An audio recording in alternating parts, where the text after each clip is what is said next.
I'm live, how exciting. Just waiting for George to get here, but we're going to be discussing our books, The Magnificent Sons, and his marvellous book, Boy Queen.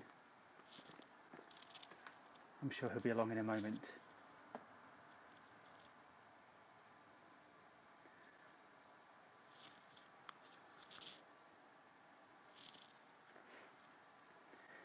Welcome to my gracious drawing room.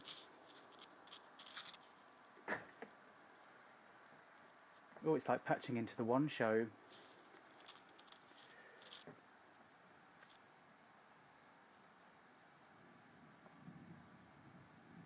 If you can't hear me, can you tell me? If you can hear me, tell me. Do what you like. Thunder, that's a good sign. Looking forward to a power surge any second now.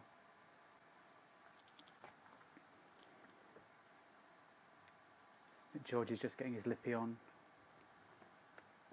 Thank you. The shirt I bought for my The Last Romeo book launch because it's kind of blue. No book launch for The Magnificent Sons, and yellow doesn't suit me either. He's coming now. Okay, George is on his way. Waiting. I've got him very close. Hello, George. There you Hello. are. Oh my god, so very close to this camera right now. Need to fix that. Jeepers. Can you hear me okay? I can. Can you hear me? Yes, I can. I've never used these headphones before for this. Oh, there goes my fleshy palm. So congratulations on the Boy Queen, on Boy Queen. Thank you. Ah, Congratulations to you on the Magnificent Sons. thank you very much. It's so We're pretty. twinsies. So for people joining, our books came out on the same day, the 6th of August, last Thursday.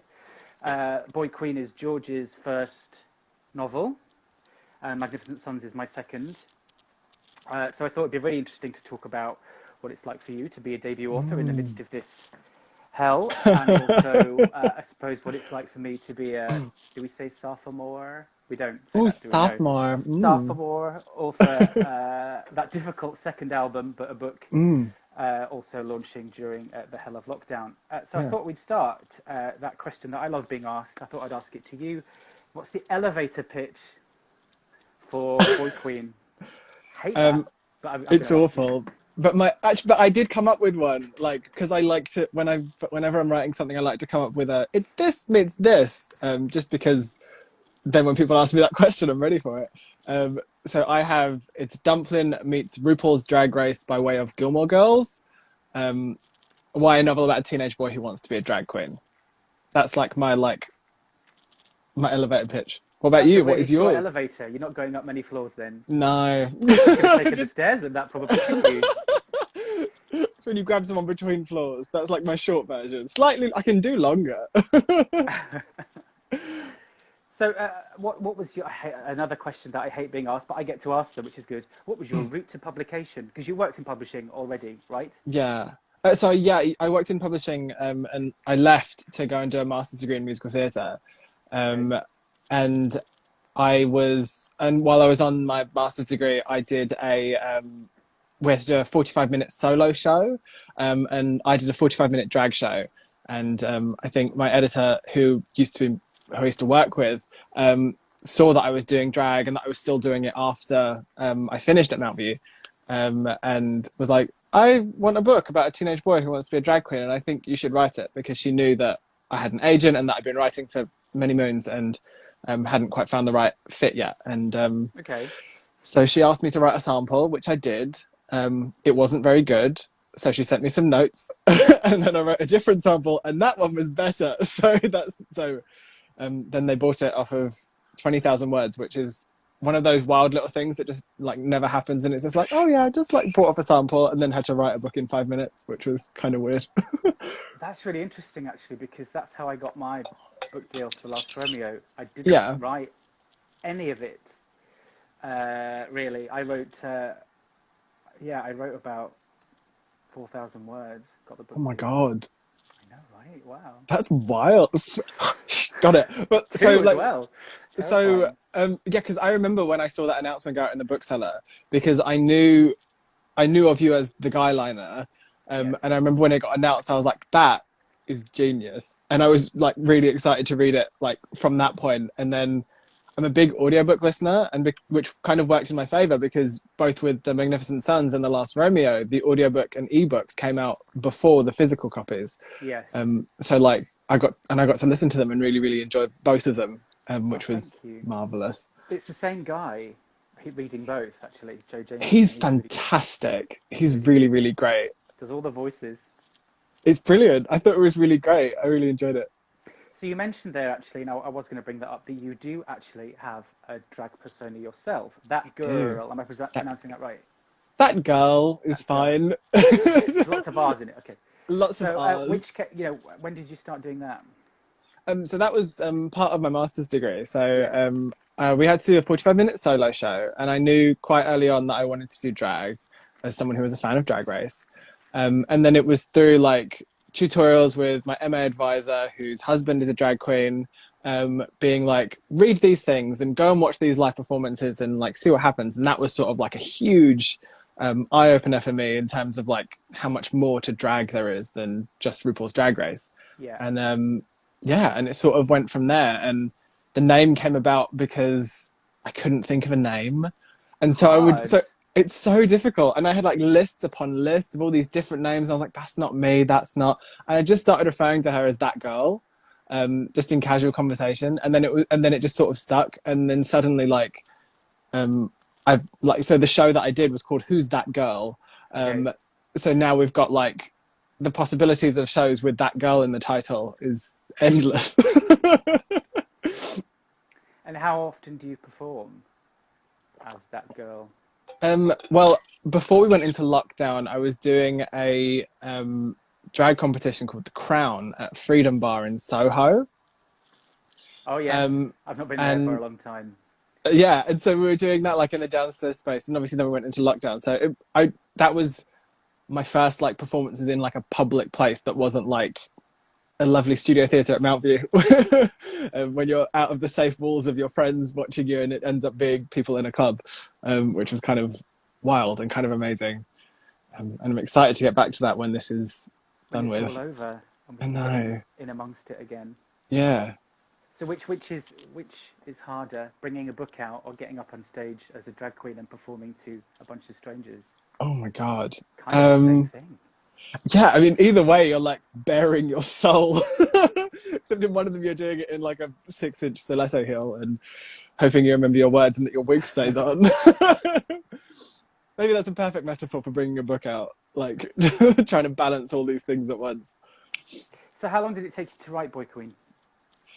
So because it was bought off of a partial, and they wanted to release it in August, so this happened. So it's almost a year ago to like this week that I Right. started writing it for the sample.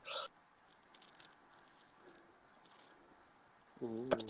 Oh no, I've gone. Have I Oh, you're lost back. it? I can still hear you. Oh, okay. I'll just keep talking. There you are. Um, so I wrote the whole thing from like September through to the start of November, so like 2 months, right before I went on holiday to Shit. Florida. So because it was like I needed to get it in before I went on holiday, and obviously so that they could like do stuff to it and make it not terrible. And so it was, and also at the same time as doing that, bougiest thing, one of my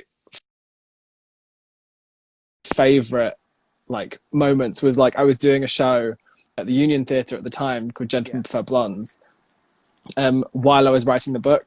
So I was like in rehearsals, or I was like doing shows in the evening, and like it was just one of those weird things where it's like I'm living every fantasy right now.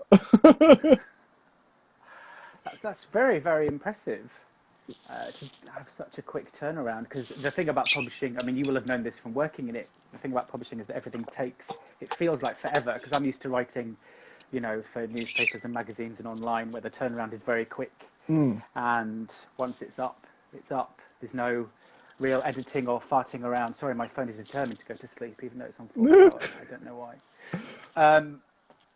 So publishing for me was just like, this is a drag. This is taking far Mm. too long.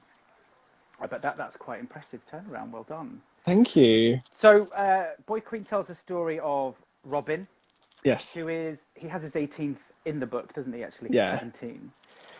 And he is already out, and that's not really an issue, which I thought was interesting because obviously my book is about two people who Yeah. come out within a year of each other.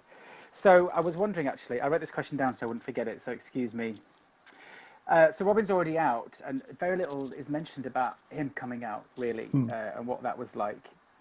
Though there is a coming out theme in the book, because spoilers, there is a closeted character who is very Mm. close to Robin.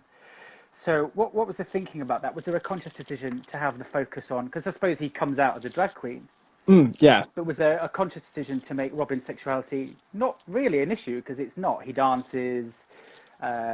He's kind of quite, I suppose, a stagey young gay, you Yeah. might say, if you were being slightly undergenerous. So the character of Robin, how did he come about? I think I wanted I wanted to have someone who was like very comfortable with who they were and didn't and I think there's a and because it is sort of like when you're telling people you're a drag queen, it is like coming out twice.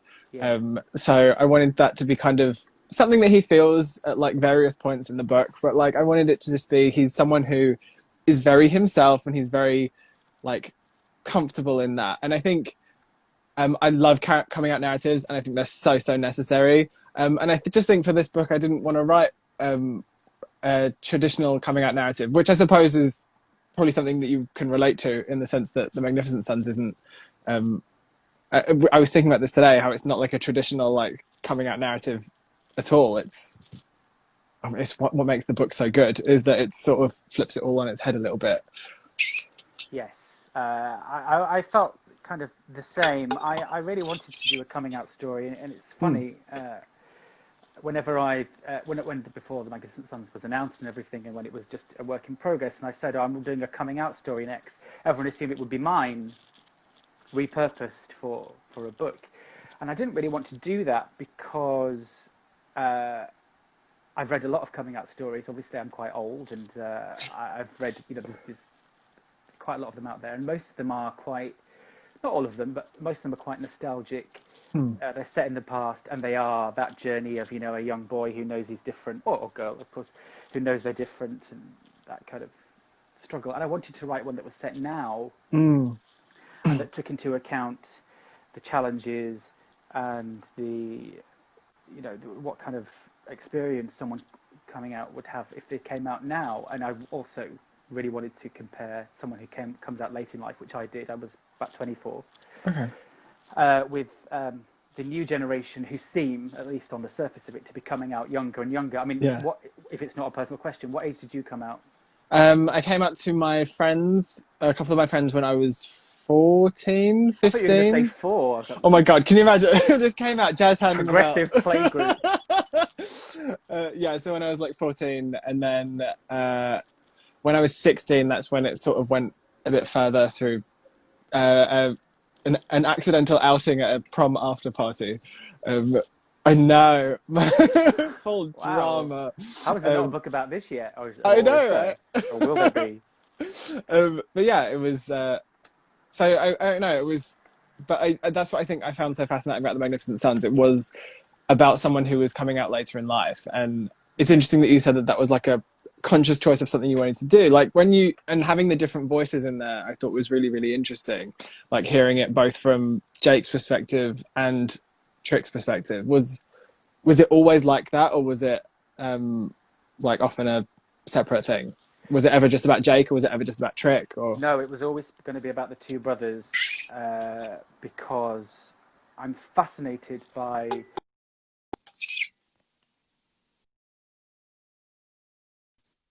Why stop it doing this? Jesus I don't Christ.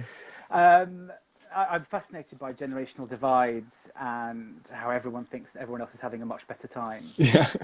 And I really wanted to explore that. I have a sister who's 20 years younger than me, and my mum has parented us very differently, in my opinion.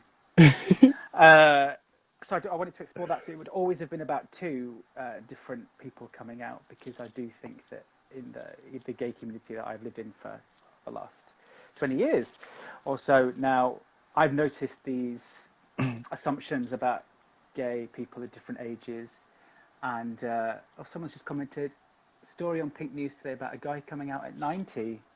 Oh my God, work. Okay, better late than never. I mean, come through, like, do it. Why not? um, so yeah, it was always going to be about Jake and his brother. The different voices. I did that, first of all, The Last Romeo was all in first person, and Yeah. I found it exhausting, to be honest, to be in that character's head all the time. Mm. And I think with coming out, it's never just about your journey, it's about how it affects people around you.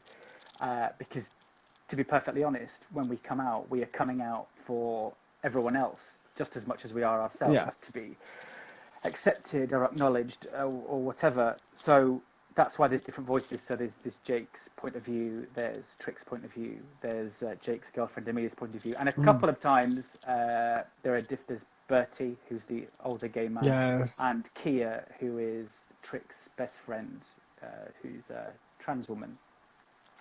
So I just wanted to get all those viewpoints in there because it's so interesting how everyone sees each other, Yeah.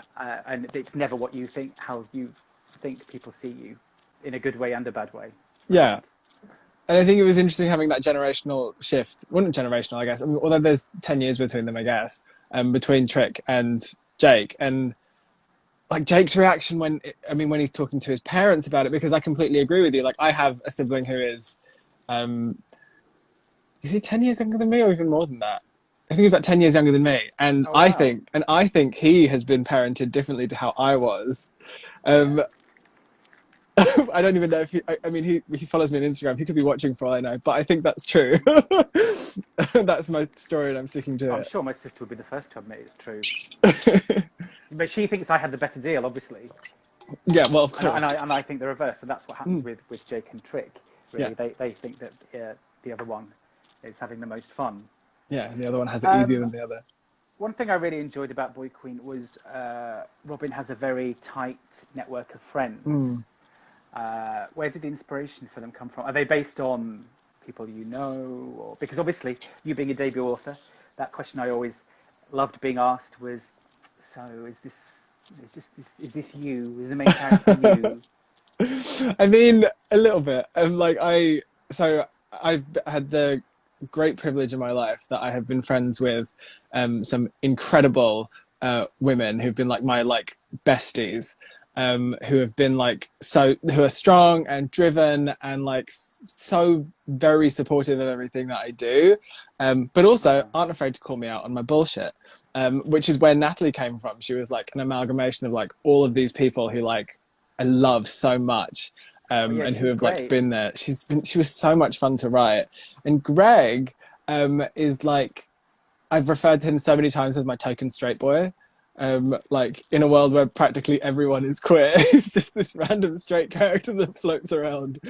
And he's sort of, I think that you get the occasion. I mean, I'm not saying all straight people are bad. That would be tarring everyone with the same brush. But like every now and then there's just that really lovely like straight guy who's friends with a gay kid, and they're just very protective of them. And like I've had that, and it's also, there's a book by William Hussey called Hideous Beauty, and there's someone in there who's just like that as well. And it's just, I think that's, I don't know, maybe it's a stereotype. I don't know, the protective straight best friend. Yeah, I could have done with some of those when I was younger. Yeah. I think. What I liked about the characters in Boy Queen is that they didn't always act like I was expecting them to act. I thought that they, like you say, they called Robin out on his bullshit quite a lot. I don't want to give away spoilers. I do think at some points, some of them were quite hard on him as well. And I think that's what real people are like. There is no, all good and all bad. And sometimes we tend to push our friends a bit more, don't we? We tend to be a bit harsher on them. So I really liked that. I thought they felt real. Well, thank you. I mean, they were all very peppy and bouncy and driven. They made me feel 100 years old, obviously. I was reading. It was like reading about the kids from Fame bounding into school. But yeah, I thought they were great.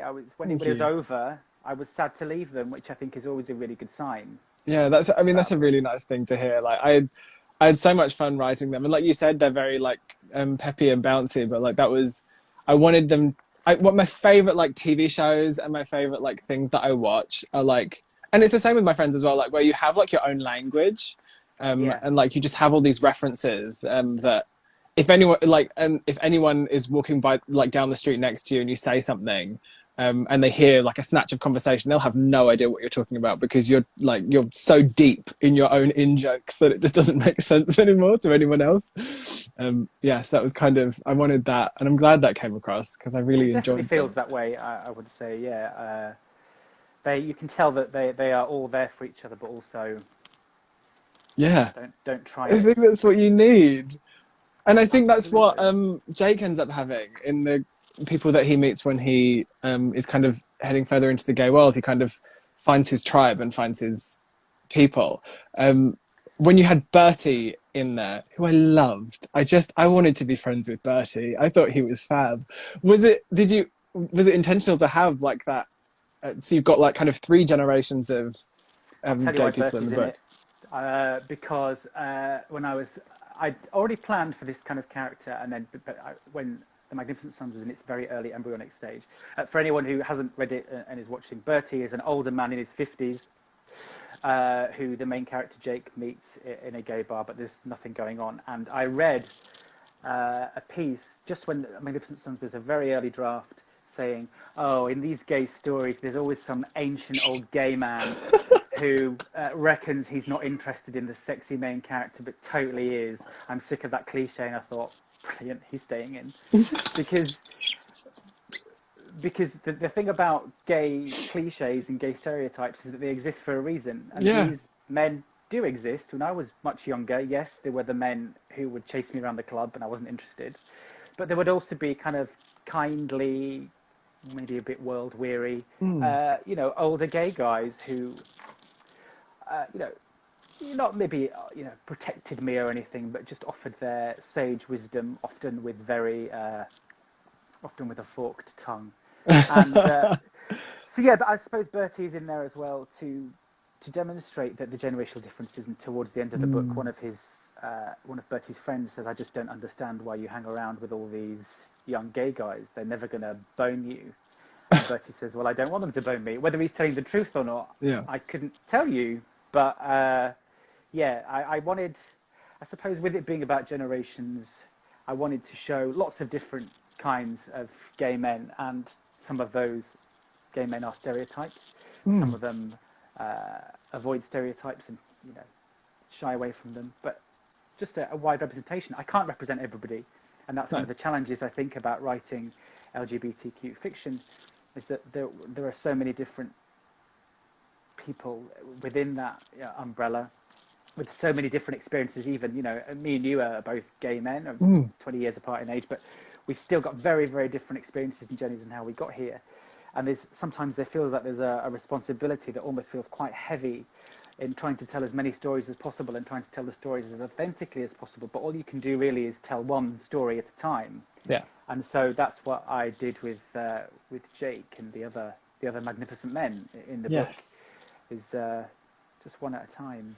Well, and I think that's so interesting because, like, you say that, and there was conversations that were happening on Twitter the other week, which obviously because it's Twitter, it lacked a lot of nuance, but like it was there, and people were saying how I was seeing things about people claiming that gay characters need to be always be a good representation of, and it's like no, you need to have the ones that are messy, and the ones that aren't. You need to show kind of, if you're going to show every facet of straight people, then we need to be showing every facet of gay people as well. So Yeah. um, the stereotypes, the non-stereotypes, the ones that avoid the stereotypes, people who are going through it in a big way, like Jake is, or people who are incredibly comfortable with who they are, like Trick. I think it's important to do that as much as it is to represent everything.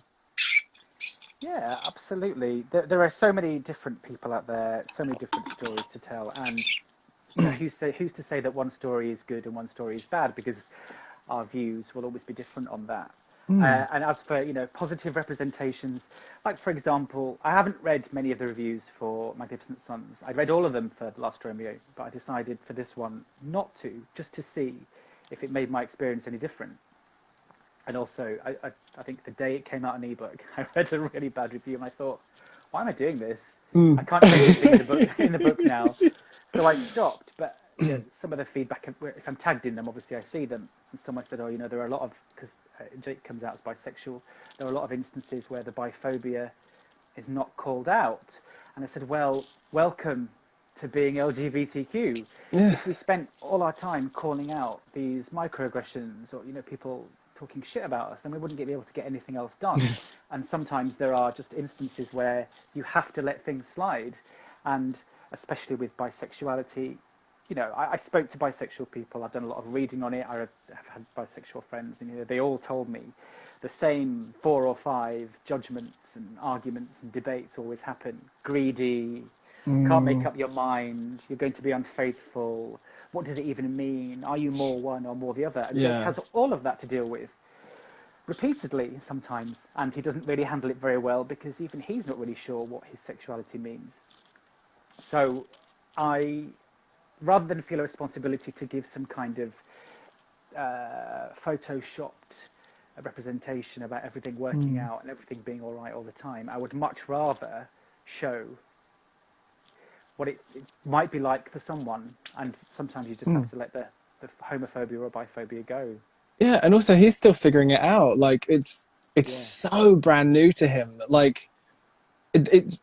I think it's fair to say that for a lot of the book, he's sort of, even when he's coming out to people, there's still those microaggressions are coming, and he's still trying to kind of navigate his way through that and what that means for him. And I think that's a huge part of his storyline. So I found a bit on that theme. I did find the dynamic between Robin and his closeted close friend, shall we say, very interesting. And what I thought was interesting about that is that Robin kept that from his mum. Now, in the book, Robin has a very close relationship with his mum, which I really loved because, in a way, it reminded me a bit of my relationship with my mum.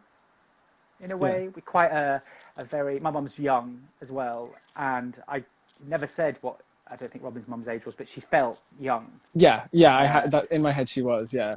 I can't remember what it says, but she had him when she was young. I definitely got that vibe, and I really loved how natural their relationship was, and kind of how it was a bit murky in that they were friends, but then there have to be parental moments and responsibilities. When it came to that relationship, where did you get your inspiration from? What did that relationship mean to you in the book? I think a lot of it came from. I mean, there are parts of it that remind me of my relationship with my mum. I'm very close with my mum. We talk about practically everything. You're the oldest. Middle child, but middle child with a younger Oh, brother who's 10 years younger. So really, I am the youngest. So okay. it's Yeah. sort of a weirdness. But like, I wanted them to have that relationship. And I've read a lot of YA where like the first thing to do in a YA is to get rid of the parents. And what I wanted to do, I was like, let's keep the parent here and let's sort of like see how that works. But also that was my Gilmore Girls element as well. I'm a huge fan of the show, The Gilmore Girls. I just think it's really great TV. I just think it's Never so seen good. it. Oh, I'm obsessed. It's so good. It's on Netflix. Get into it. And, like, it's 8 seasons and then like a mini series that just did not work for me at all. Okay. But like, they're very fast talk. Like, so it's the mum and the daughter. They're very fast talking. They've got their own language that they speak because it's quite a young mum. And I'd always wanted. When I was in publishing, I wanted a YA novel that was like Gilmore Girls. I wanted something that was that vibe. And the old adage apparently works. If there's a book in the world that's not been written, then you should just write it. 100%. So I kind of that was something I really wanted to have in there, was that like really that fun. I loved writing those scenes, and I think if I'd have been allowed, there would have been more of them in there, just of them just talking shit. Because it's nice. It's kind of, it's. I think the thing with writing is that obviously you want to move the plot forward, but also you want Yeah. these characters to spark, and for your readers to really like the characters. And I think that those natural moments that the two of them have really help to do that. It's lovely. Thanks. What I was going to ask you, on my iPad, it's a bit blurry. Sorry. So I was going to say that YA seems to be doing quite well at portraying the contemporary queer experience, Mm. whereas a lot of adult fiction, one of the reasons why I wrote My Different Sons, is kind of, like we said, leaning heavily on nostalgia. You know, quite a lot of the big LGBTQ books are set in the past. I wonder if you had any thoughts on why that might be. Gosh, Why is YA so good? I mean, it's not that adult fiction is bad, but why is hmm. YA particularly so good at capturing the moment that now that what's happening? Um, it feels. I think that I read a lot of YA, and I think I read more YA than I read. Actually, no, I don't think. I know I read a lot more YA than I read of anything else. And I think that's because there's like this freedom about it, and you can play, and it's just. I feel like it's so much more daring, or it feels like it can be so much more daring. And I wonder if it's that, it's just that feeling of this is a place where we can really like throw some things around and see what happens. Because even I found in the I think the reason that the reason I love your books so much, I think is because they're contemporary, and I think because they're very much set in the now. And I think I think adult fiction could do with more of that, and more of that sort of. Gosh, there's a really great Patrick Ness ism. I think it's Patrick Ness, or it's non Pratt, or it's non Pratt paraphrasing Patrick Ness. I can't remember which. But how YA is you are in the tunnel of life, and you're looking out and there's light there, whereas a lot of adult fiction is you are just in this tunnel. So it's sort of like it's that more than anything else, which I think is something that you capture in The Last Romeo and The Magnificent Sons. There's that feeling of like kind of traveling to somewhere that is going to be better. And I think I don't know if I've answered your question, or I did Yeah, this a maybe lot that's in my the launch last night. It was a lot of me talking around points until I thought I'd done the question. maybe that's a commercial fiction thing that kind of you have to go somewhere. Hmm. There's literary fiction. I think you're allowed to kind of take stock a bit more, maybe, and Hmm. aren't expected to come up with any conclusions. But obviously, a plot Yeah, drives a commercial book a bit more. like so Patrick Gale, A Place Called Winter, beautiful, stunning, stunning book set in the past, very, very sad. Whereas it's like, oh God, where I think with YA, it's like, I mean, there are a lot of sad books out there, but I think like um, there's so much joy, and I think that's a commercial fiction thing as well. Like having that joy and that hope in there, I think it's needed. I think queer joy is. Yeah, definitely. Where do you stand on the whole, gay misery thing? Because I hear a Hmm. lot about how LGBTQ readers don't want it, and then every so often I hear people say, "Oh, it's quite frothy, this story," or a bit peppy, or I think that secretly a lot of us do love the misery stories Mm. because it helps us connect to them emotionally. Do you think? I think I think queer joy I think is so important. I think it's so important that we see queer people succeeding and just like being amazing and having incredible lives. But I do think that like in order for that to happen, you do need to have the nuance of sad moments and the misery. I think maybe the only thing about misery, and so the thing I can think of that pops to the top of my head straight away is A Little Life, which I haven't read because Same. everyone who's read it said, "Oh my God, it's like the saddest book ever," and I was like, "Why would I want to read that? Why would I want to read the Yeah. saddest book ever about gay people? That sounds like my worst nightmare." Whereas I think When like, people tell me that a book is going to get me right here and I'll be crying, I'm like, if I want to cry, I'll peel an onion. I but don't whereas like really want to read a book like that at But the then something moment. like A Place Called Winter by Patrick Gale for some reason that's what's just in my brain right now. It's sad, yes, but it has such moments of joy in it, and I think I think by all means do misery, but but not like at the I don't know, not at the expense, not just for the sake of misery. Everything that I've heard about A Little Life, I'm sure it's fantastic and people loved it, but like everything I've heard about it is like, and then this happens, and then this happens, and then this sad thing happens, and it's like, but why? Like that's just I don't want it. Give me I think queer it's joy. important to show humour Mm. in LGBTQ stories because there is a lot of humour in our lives. It's not Mm. obviously there's a lot of oppression and there is misery, Yeah. but usually our defence mechanism historically has been either activism, obviously, or Yeah. humour. We often laugh ourselves out of trouble or Yeah. shrugging off quite dark times with humour. So I think And it's I really think important. there's so many people I know that do that, and I think I don't know, maybe I'm not quite right, but like I think that humor is a great coping mechanism, and I think even in the darkest times, if it can be like, well, lol, or just a tiny joke that just kind of pulls you out of it a little bit, like Yeah, everything's terrible, but do you know what's funny? This thing, I think that feels very human to me. That feels like a very human response. Um, yeah. that's where I'd lean on that, I think. Whereas, there's a memoir called Diary of a Drag Queen by Christelle Rasmussen, which Oh is yes, like, I met them. I did an event with them oh last my year. God, I love them so much. And like, it's such a great book. And um, there's so much of that where, because it's a year in Christelle's life, and there's parts of it that are quite sad and like quite upsetting.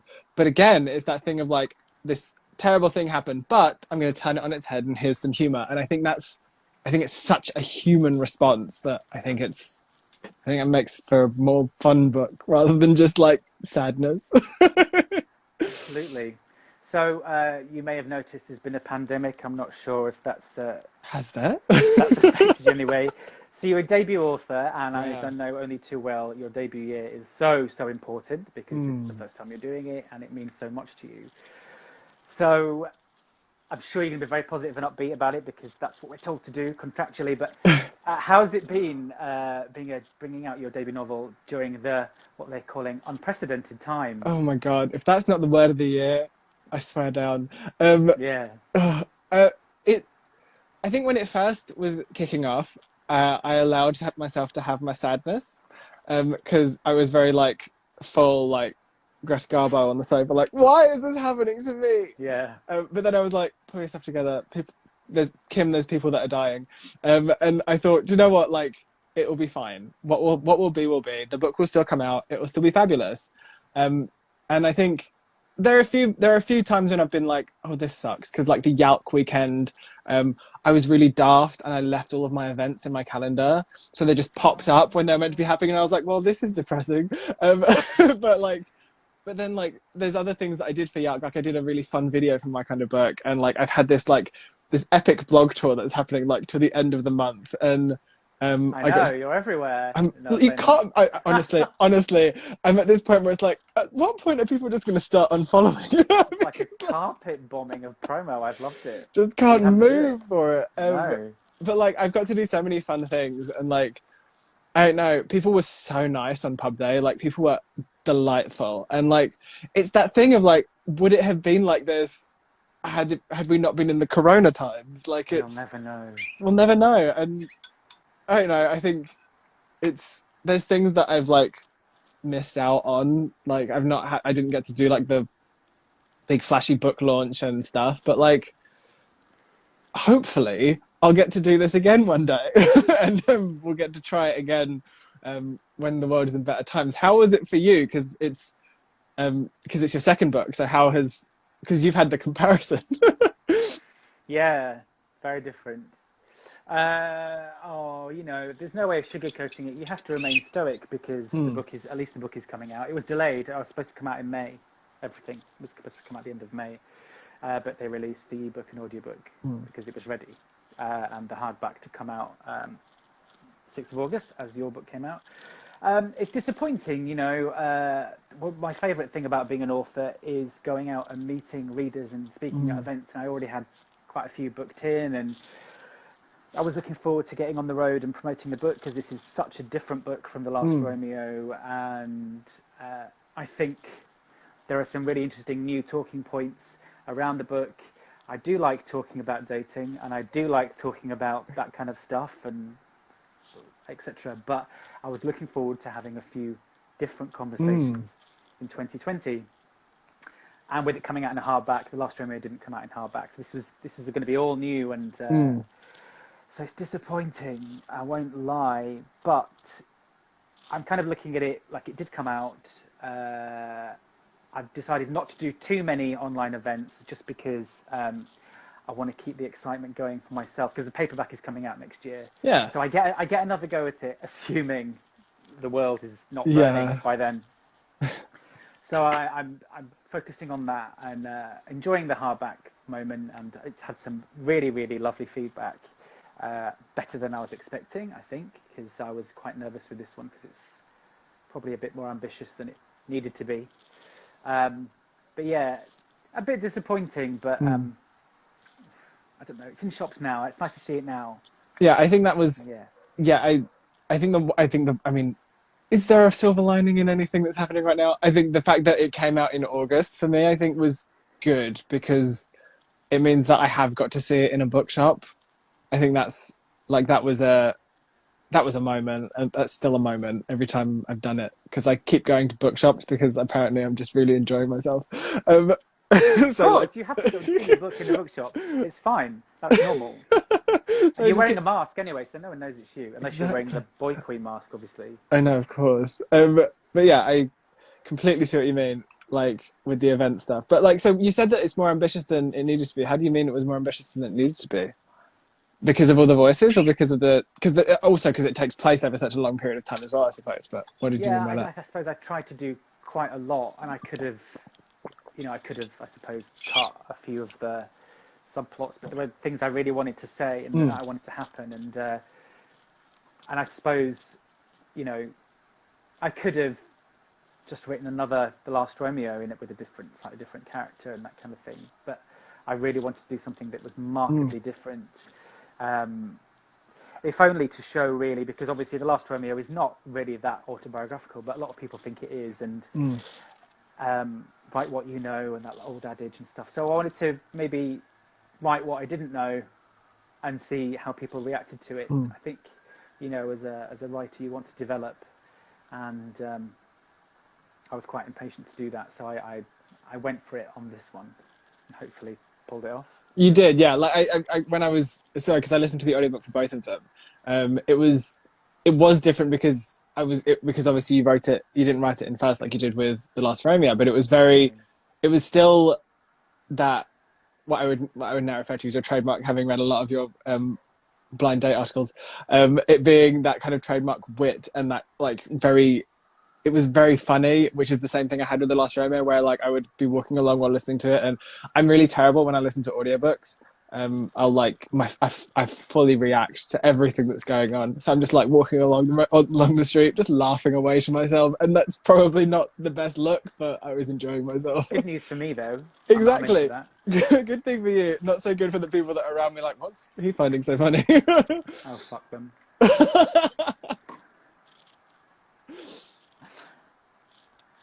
Yeah, I don't really listen to audiobooks actually that much. Speaking of second books, um, I have seen scribblings on social media that you are doing another one.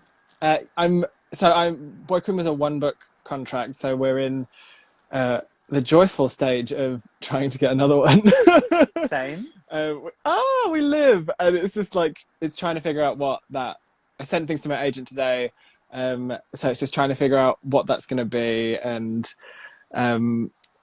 just kind of offering up ideas and being like these queer things or something different. Like, so that's kind of where I'm Yeah. going with that. How is that going for you though? I finished my third one. Oh my god, amazing! Wow. And Clang. yeah, we'll be taking that out.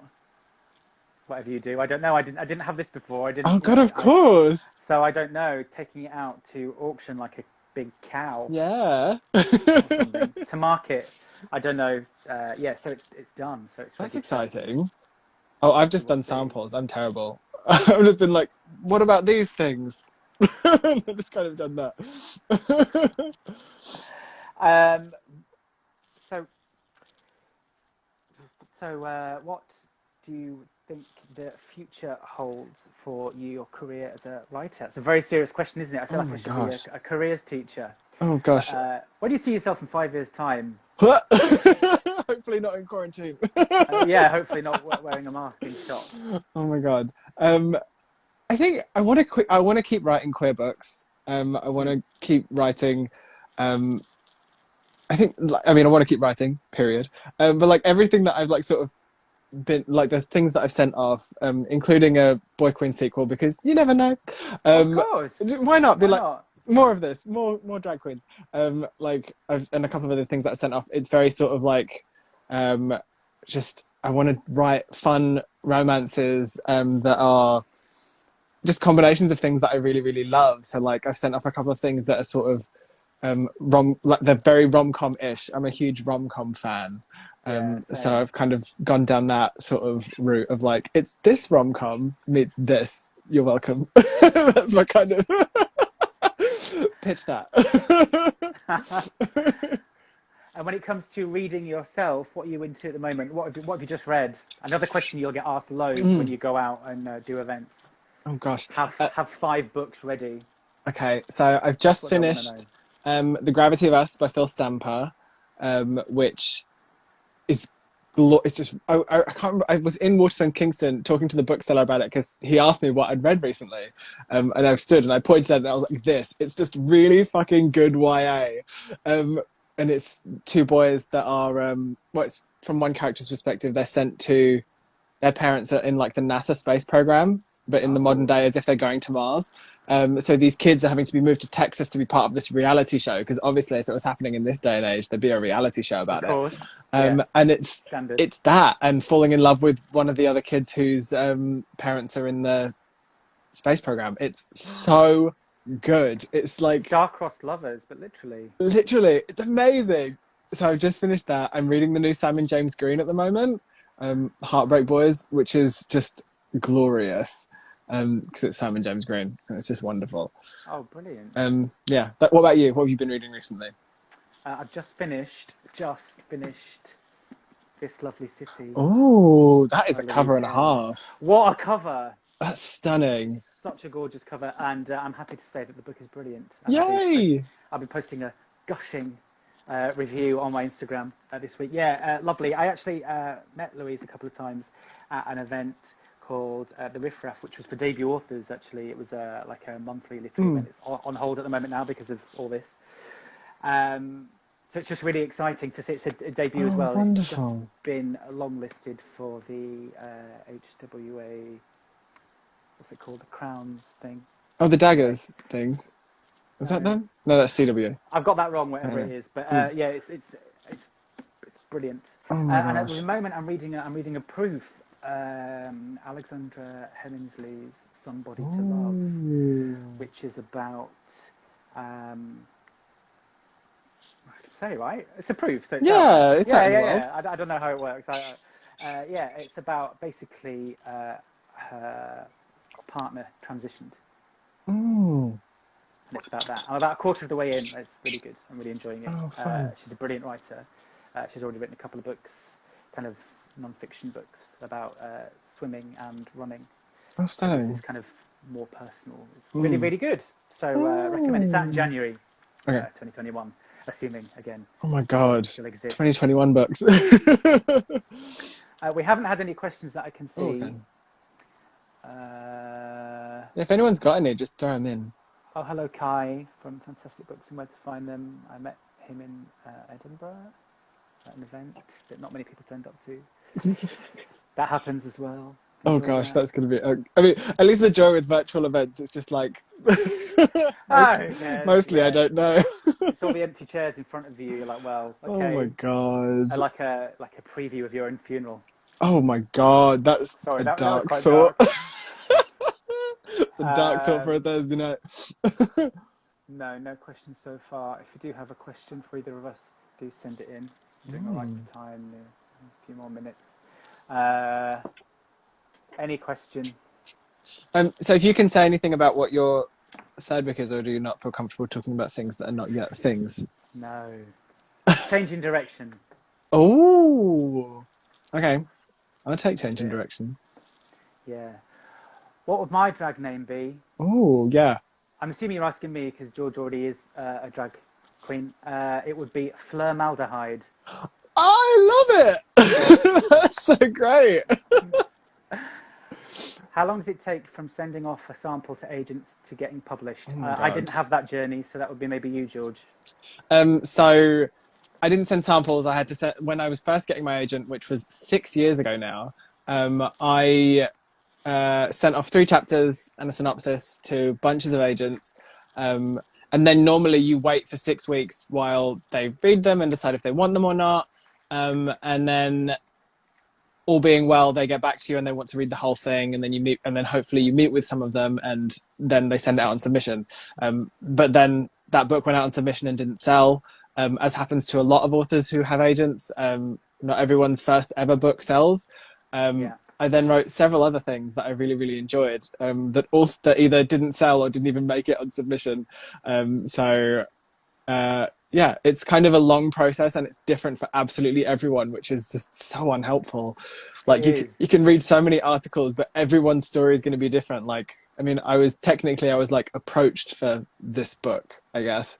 Yeah, same. So it's uh, that, which was never what I thought my route would be, but here we are. The person who asked that, sorry, I didn't see who it was, but one way of finding out lots of different stories like that is look for literary evenings around you. You'll find lots of writers who have very different journeys to getting published or not getting published.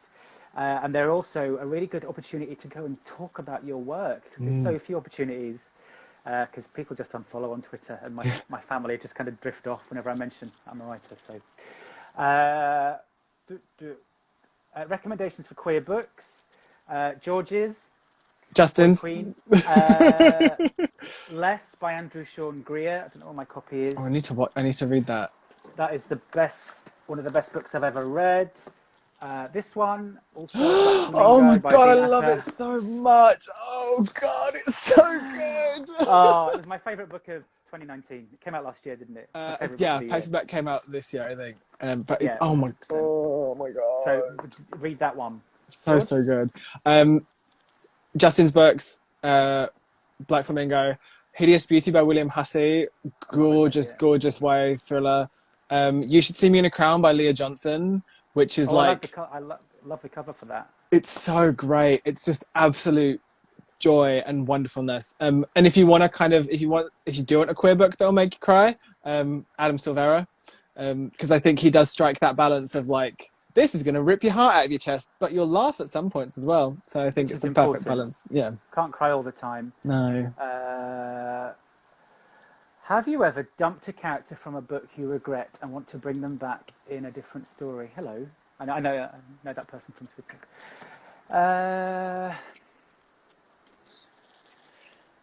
From the last Romeo, did I ditch anyone? Kind of characters more than ditch them, I think, or I ended up mixing them up. I did drop a character almost completely from Magnificent Sons. Oh. I don't know. What is there like a superstitious thing to talking about characters that didn't make it? I don't think so. I've never heard Are they of that. ever going to come back? I don't know. Maybe. In the book, Jake goes to Paris twice. And he was going to meet someone in Paris and have a thing on the side. And it was, some of the writing was very nice, I thought, even for myself. But talking to my editor, Anna, hi Anna, we decided it was a little bit of a Last Romeo plot and not a Magnificent Sons plot. Because, to be honest, I wasn't really... I didn't want it to be the same. And I agreed that it was kind of, it was nice, but will I bring them back? Will I bring him back? Maybe. He's still in it, but he's just in it, like the whole thing is cut, but he is in it. So look out for him. Could have been. Oh, what about you? The only character. So I nearly had a whole plot line involving Robin's dad, which didn't make it. Which would probably be in a sequel. And I did cut a careers officer. There was a careers officer in it who was an almighty bitch. I think she gets a mention, but she was in it at one point and she was horrible. But fun to write, but like just had to go because she didn't move the plot along enough. So I don't think I'd bring her back. Yeah, it's always sad, isn't it, when you have that, that meeting with your editor and, they're giving you the feedback and it's all going really well, and they say, "Oh, this character who you kind of really love and really want to have in it." Oh, okay, okay. Yeah, I had to I cut a cleaning lady from The Magnificent Sons. She is still in it, but she doesn't speak. Oh. But she had lines. But the lines, I gave the lines to the mother instead, and it works much better. That's what editors are for. Yeah, I think I ended up adding more characters than I took away. Like from the first draft on, I think I added more people than I actually took out. I wanted to say that actually is that a lot of whenever I've answered questions about the editing process, a lot of people think that it's about cutting things out, and often it's about putting things in. And your editor will suggest this little thing here was really really good. Why don't you put more of that in? And that's how like in the last Romeo, there's a whole plot with Nate, the closeted athlete. He was really small originally, and then he just developed into something else. And that was my old editor Dom, who and Anna, they saw the potential in that, so he became a big thing. And whenever I get feedback about the book, he's one of their favourite characters. So I'm like, oh, thank fuck for that.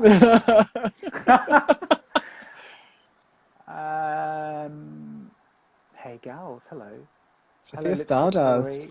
It's reassuring to hear that everyone's publishing journey is different. Yes, I feel quite bad sometimes that mine was I suppose from the outside it looks quite easy because I was approached to come up with an idea for a book and it went well. But I suppose if my idea had been rubbish, it wouldn't have gone well. Well, that's true. You still got to. It's that thing where you still got to do the thing, and you still got to write the book. Stephen B. 1984 asked, "I loved you in 5678, George. Would you write a musical or a play?" Thanks. Yeah, I did a Steps musical like 3 years ago now. Oh, were you in that? I was in that upstairs in the gatehouse. Oh, my boyfriend went to see it. He's a big Steps fan. I didn't go. Sorry. It was honest. It was so much fun. I wrote a. I'm not a musician. I've written lyrics and I've written songs with people before. And I did write a compilation musical for an Amdram Society that that got put on November 2018, which was really really fun. So I would do it again because it's super fun. But it's a different storytelling medium entirely. It was a steep learning curve. Like writing books to writing theatre is a bigger jump than you might think. Oh God, yeah. It's not just all the same kind of stuff at all. Penny, hello Penny. Oh hi Penny. Asks if you could kill a real famous or notorious person off in a book, who would that be and why? Oh my God. Oh, I read a really good book last year called Kill Redacted. I can't remember the author's name, Anthony something. Sorry, and he killed off Tony Blair. Oh my God. It's really really good. Who would I kill? I don't want to end up in the Daily Mail saying I wished death upon someone. Notorious person. Oh my God, I don't know how to answer that question. I don't know, that's a good one. I'll tweet out. We've got 1 minute and 55 seconds remaining. Oh my God. Do you get a countdown on there? That's wild. Yeah. Oh my God. Did you go to drama school? Oh, yes, Penny said this. Did you go to drama school? No. Did you? I did. I did a master's degree in musical theatre at Mount View, which I subtly named Hillview in the book. Yes, brilliant. I subtly named a lot of drama schools in there that don't exist but sound very similar to ones that are actually real. And every time someone who I know from Mount View has read it, they've been like, Hillview, what? Just because it's a gag for them. Brilliant.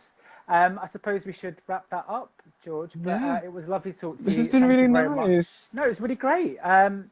Good luck with Boy Queen. Thank you very much. Good luck with the Magnificent Sons. Thank you. I'll just lift the books up. Oh yes, do the thing. Covers. So please go and buy them. Thank you very much to everyone who joined, and enjoy the rest of your evening. Thanks, George. Thank you. See you later. Bye. Bye.